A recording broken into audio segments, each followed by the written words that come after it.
Hello everyone, welcome to commerce connection. Accounting concept के बाद आज जो हम करेंगे वो है बेसिक अकाउंटिंग टर्म्स।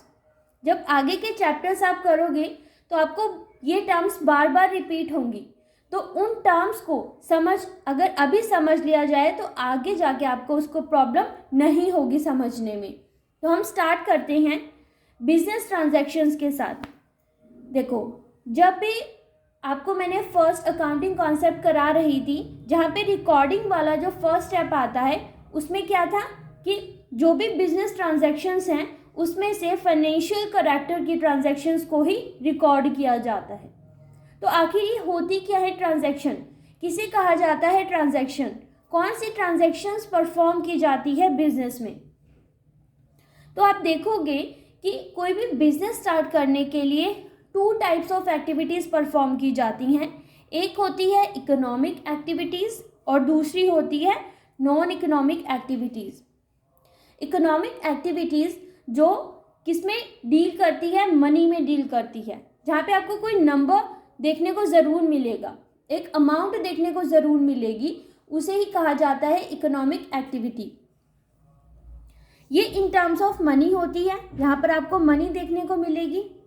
अब वो कैश और क्रेडिट दोनों हो सकता है।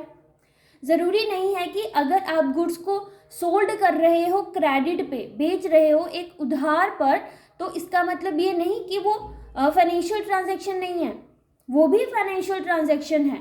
बस उसका जो अमाउंट है वो कुछ समय के लिए अभी हाइड है, वो हमको बाद में ज़रूर मिलेगा, तो वो भी in terms of money he consider की जाती है। इसके अलावा ये जो इकोनॉमिक एक्टिविटीज़ एक्सटर्नल भी होती हैं और इंटरनल भी होती हैं। अब जो डीलिंग की जाती हैं वो एक्सटर्नल यूजर्स के साथ की जाती है, जो सोल्ड किया जाएगा, जो परचेज किया जाएगा वो एक्सटर्नल किया जाएगा।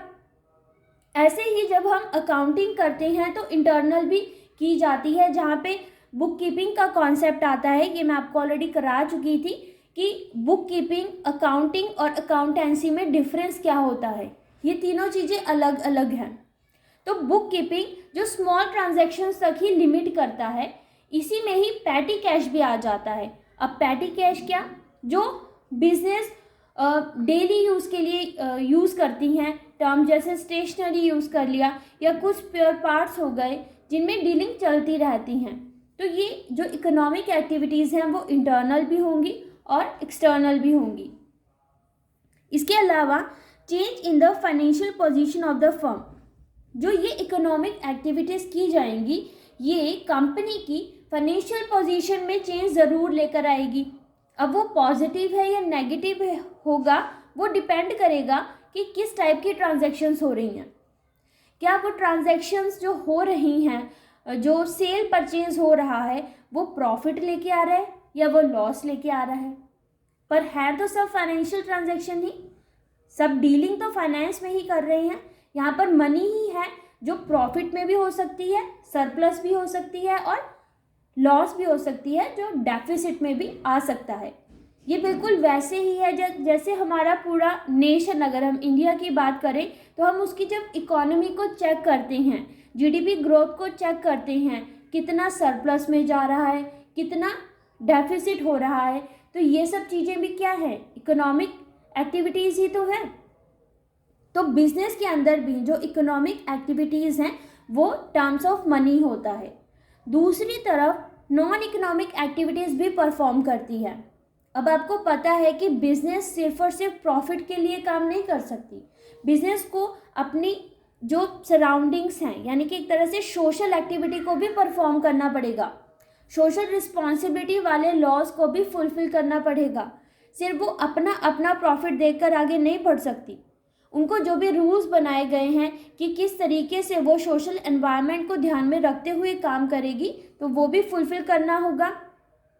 तो ये एक्टिविटीज़ भी नॉन इकोनॉमिक एक्टिविटीज़ में आती हैं, जो कि क्वालिटेटिव नेचर की होती हैं।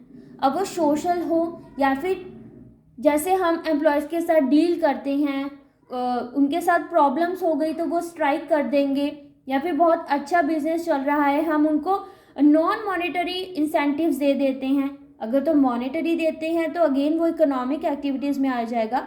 अगर नॉन मॉनेटरी दे रहे हैं then it comes to the non economic activities. अब अकाउंटिंग में कौन से रिकॉर्ड करते हैं?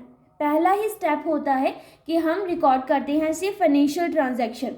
तो इसीलिए इकोनॉमिक एक्टिविटीज़ जो कि फाइनेंस में डील करती है उसको हम रिकॉर्ड करते हैं अकाउंटिंग में, व्हेयरएज जो नॉन इकोनॉमिक एक्टिविटीज़ हैं उनको रिकॉर्ड नहीं किया जाता। सेकंड जो टर्म आती है इवेंट। अब देखो यहाँ पर जो कन्फ्यूजन क्या आती है, हम ट्रांजैक्शंस और इवेंट्स अगेन दोनों को सिनोनिम की तरह ट्रीट करते हैं। हमें लगता है ये इवेंट परफॉर्म हुई या ये ट्रांजैक्शंस परफॉर्म हुई, दोनों ही तो बातें सेम हैं, पर यहाँ पर भी आपको डिफरेंस देखने को मिलेगा। तो एक्चुअली में वो डिफरेंस क्या है? Event is actually the consequence और the result of a transaction. ये जो ट्रांजैक्शन की है उसका क्या रिजल्ट आया है वो बन जाता है event. Actually transaction is converted into the event, पर किस तरीके से वो कन्वर्ट होती है वो हम एक एग्जाम्पल से समझते हैं। अब बिजनेस में बहुत सारी ट्रांजैक्शन हो रही है, कहीं पर इन्वेस्टमेंट भी की जा रही है, वो भी फाइनेंस में डील कर रही है। Purchase of goods, sales of goods, या फिर कोई पेमेंट कर रहे हैं, अब वो चाहे रेंट की हो, सैलरी की हो, या कोई भी लोन की पेमेंट कर रहे हैं। तो अब ये सब क्या है? ट्रांजैक्शंस हैं जिनकी अलग से रिकॉर्डिंग की जाती हैं। वहीं पर ही जब इनका रिजल्ट आएगा, कैसे? हमने इन्वेस्टमेंट करी कहीं पर और इन्वेस्टमेंट करने पर हमें क्या मिल रहा है? कोई प्रॉफिट मिल रहा है ना, वो आ जाएगा। या फिर जो कैपिटल हमने लगाई है उस इनिशियल कैपिटल में जब हम प्रॉफिट का अमाउंट ऐड कर देते हैं तो हमारे पास जो कैपिटल जनरेट होती है तो वो क्या हो जाएगा? वो एक इवेंट बन जाएगा। पहले कैपिटल लगाई तो वो ट्रांजैक्शन थी, लेकिन वहाँ पर जब प्रॉफिट ऐड हो गया उसमें से और जो भी ड्राइंग लॉस वगैरह होने के बाद जो कैपिटल आया है that is the event. Cash balance हमारा क्या बचा?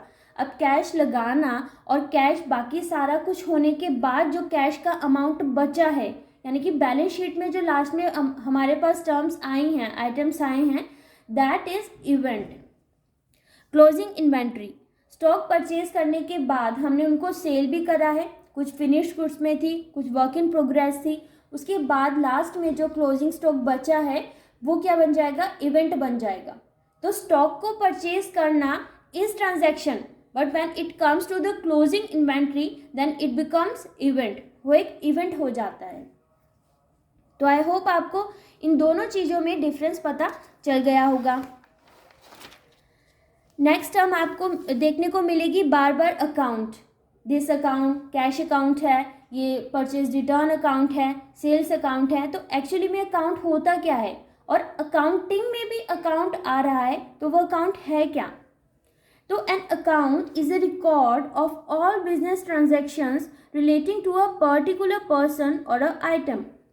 अब अकाउंट का मतलब है कि जितने भी बिजनेस ट्रांजैक्शंस हैं एक पर्टिकुलर पर्सन की या एक पर्टिकुलर आइटम की, जब हम उनको एक जगह पर रिकॉर्ड कर लेते हैं उसे कहा जाता है अकाउंट। आपको याद होगा अकाउंटिंग के प्रोसेस में एक जो स्टेप आता है दैट इज क्लासिफिकेशन। क्लासिफिकेशन का मतलब कि एक लेजर बनाना, एक अकाउंट बनाना, जहाँ पर सारी जर्नल एंट्रीज जो सिमिलर नेचर की होंगी जब हम उनको एक तरफ कर देते हैं तो वो बन जाता है अकाउंट। अब जैसे कि अब कैश हम मानते हैं हम कैश अकाउंट बना रहे हैं। अब कैश हर जगह डील करता है, परचेज कर रहे हैं तो भी कैश में हम परचेज कर रहे हैं, रेंट पे कर रहे हैं then again in cash, salary, sales, capital भी कैश की फॉर्म में आता है, और जो एक्सपेंसेस हो रहे हैं वो भी कैश।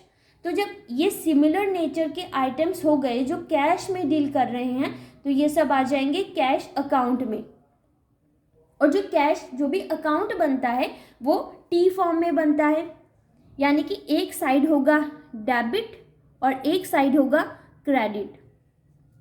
ठीक है, तो डेबिट में क्या आएगा, क्रेडिट में क्या आएगा, वो आपको जब रूल्स कराए जाएंगे 3 गोल्डन रूल्स, उसके ऊपर आपको पता चल जाएगा कि डेबिट में क्या आता है और क्रेडिट में क्या आता है। तो डेबिट हमेशा माना जाता है कि ये लेफ्ट साइड रहेगा और राइट साइड में रहेगा क्रेडिट। इसको शॉर्ट फॉर्म में इस तरीके से लिखा जाता है और क्रेडिट को लिखा जाता है CR की फॉर्म में। ठीक है, तो अभी अकाउंट का मीनिंग क्या है ये आपको पता चल गया। आगे की जो प्रॉपर डिटेल है, क्या डेबिट होता है क्या क्रेडिट होता है, वो भी आपको आगे कराई जाएगी। जो नेक्स्ट टर्म आता है कैपिटल। अब बिजनेस स्टार्ट करने के लिए बिजनेस को एक कैपिटल की रिक्वायरमेंट होती है। अब वो कैपिटल एक्चुअली में होता क्या है? It refers to the amount invested by the proprietor in a business enterprise. जब कोई प्रोप्राइटर पैसे इन्वेस्ट करता है, पैसे लगाता है बिजनेस में, तो जो पैसे लगाए जाते हैं दैट इज कैपिटल। अब कैपिटल कैश में भी हो सकता है। हमने पैसे लगाए हैं मनी की फॉर्म में तो वो हो गया कैश में, पर ज़रूरी नहीं है। कई गुड्स में भी इन्वेस्ट करते हैं, उनके पास ऑलरेडी स्टॉक पड़ा हुआ है तो वो जो स्टॉक डाल रहे हैं बिजनेस में, तो दैट इज आल्सो कैपिटल। और एसेट्स की फॉर्म में भी, तो तीनों फॉर्म्स में कैपिटल होते हैं। कैपिटल को ऑनर्स इक्विटी, नेटवर्थ और नेट एसेट भी कहा जाता है। तो ये टर्म्स भी इंटरलिंक हो जाती हैं, तो आपको पता होना चाहिए capital is also called honours equity, net worth और नेट एसेट्स। देखो, जब प्रोप्राइटर बिजनेस में इन्वेस्ट करता है कैपिटल, तो ये बिजनेस की एक लायबिलिटी बन जाती है प्रोप्राइटर के लिए। ऐसा क्यों? बिजनेस और प्रोप्राइटर एक ही तो हुए। अब जिसका बिजनेस है वो पैसे लगाएगा तो बिजनेस की लायबिलिटी कैसे बन जाएगी प्रोप्राइटर के लिए? पर हाँ, ये ऐसे बनती है और इसका कारण है सेपरेट लीगल एंटिटी। अगेन ये कॉन्सेप्ट आपके पास आगे बढ़ाए जाएंगे जब आपको अकाउंटिंग कॉन्सेप्ट कराया जाएगा। पर इसमें क्या होता है कि एक सेपरेट लीगल एंटिटी बनाई जाती है जहाँ पे ऑनर्स को बिजनेस से अलग माना जाता है, बिजनेस को एक अलग आर्टिफिशियल पर्सन माना जाता है और प्रोप्राइटर अलग होता है। तो जब अगर प्रोप्राइटर पैसे डाल रहा है बिजनेस में, तो ये बिजनेस के ऊपर एक लायबिलिटी है कि उसको रिटर्न करने हैं उसको कैपिटल। ठीक है, तो ये लायबिलिटी बन जाएगी टुवर्ड्स द प्रोप्राइटर। अब जो पैसे लगाए हैं उससे कुछ भी परचेज करेंगे, एसेट्स परचेज करेंगे, लायबिलिटीज़ को पे किया जाएगा, जो भी आगे का काम किया जाएगा वो कैपिटल से किया जाएगा, तो इसे कहा जाता है कैपिटल। नेक्स्ट जो आता है ड्राइंग। अब यह ड्राइंग का मतलब वो वाली ड्राइंग नहीं है जो पेंटिंग वाली ड्राइंग होती है, ये ड्राइंग है जो विड्रॉ कर रहे हैं। अब यहाँ पर जब प्रोप्राइटर पैसे डालता है तो उसे कैपिटल कहा जाता है, लेकिन वहीं पर प्रोप्राइटर जब पैसे निकाल रहा है तो उसे कहा जाएगा ड्राइंग। जैसे आप अपने अकाउंट में से, अपने बैंक में से जब विड्रॉ करते हो तो आपको डेबिट होता है आपका अमाउंट, है ना, यानी कि आपको पैसे मिल रहे हैं, तो दैट इज़ विड्रॉ, आप विड्रॉ कर रहे हो। ऐसे ही जब प्रोप्राइटर अपना पैसा निकालता है बिजनेस में से तो उसे कहा जाता है विड्रॉ। अब वो गुड्स भी ले सकता है, कैश भी ले सकता है अपने पर्सनल यूज़ के लिए, तो उसे ड्राइंग कहा जाता है। हाँ, ये याद रखना कि अगर ड्राइंग पर्सनल यूज़ के लिए की जा रही है तब उसको ड्राइंग कहेंगे।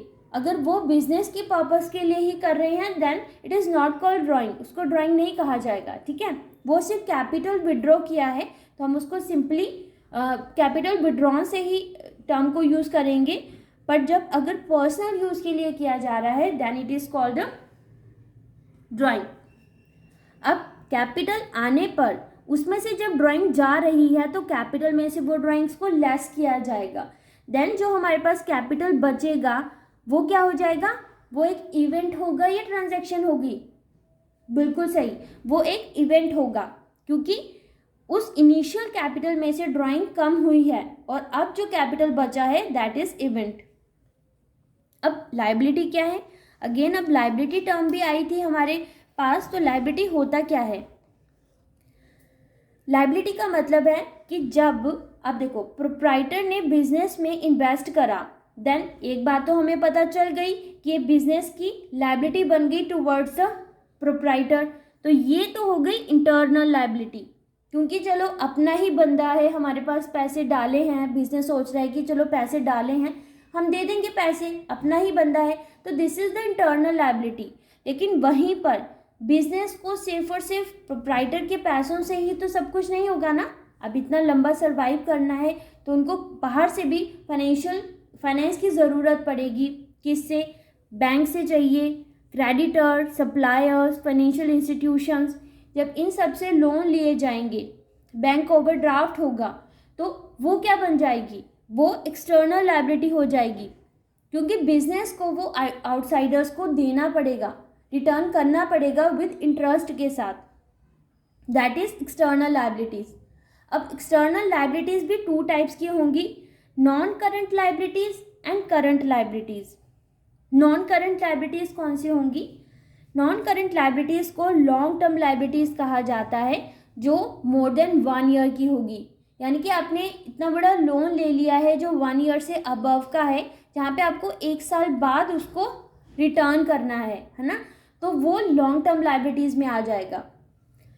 जैसे लॉन्ग टर्म लोन ले लिया या डिबेंचर्स इशू करे हैं।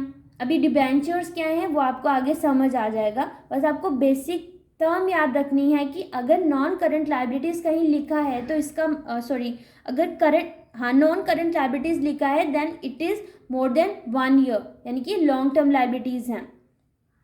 वहीं पर current liabilities short term liabilities हैं which is less than 1 year. जैसे बैंक ओवरड्राफ्ट कर लिया, आप भी करते होंगे बैंक ओवरड्राफ्ट। तो जो बैंक ओवरड्राफ्ट कर रहा है तो वो कुछ पीरियड के लिए किया जाता है, फिर बैंक को वापस रिटर्न करना पड़ता है, यानी कि 1 ईयर से तो कम का ही होता है।